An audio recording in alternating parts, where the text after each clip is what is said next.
សិក្សាអំពីផលចែក forward slash បាទ forward slash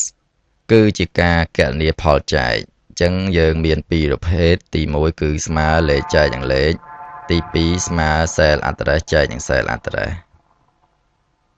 បាទអញ្ចឹងយើងមើលការអនុវត្តនៅលើ Microsoft Excel 2010របស់យើងគឺយើងមានទិន្នន័យប៉ុណ្ណឹងមកគឺ25លេខ2 15លេខ3អញ្ចឹងទី1គឺយើងវាសញ្ញាស្មើយើងវាលេខ25ហើយវាសញ្ញា slash បាទអញ្ចឹងគឺនៅខាងក្រោមជាប់ស៊ីហ្នឹងទីរួចវាលេខ2ចូលរួច enter អញ្ចឹងយើងឃើញ25ចែកនឹង2គឺឃើញ12កន្លះ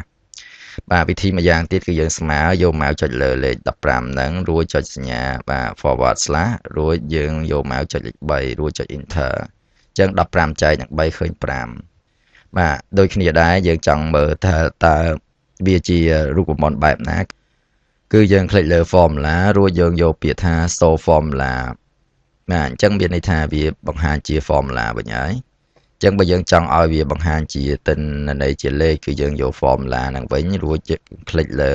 បាទ show formula អញ្ចឹងពេលនេះវាបង្ហាញទិន្នន័យជាតម្លៃលេខវិញ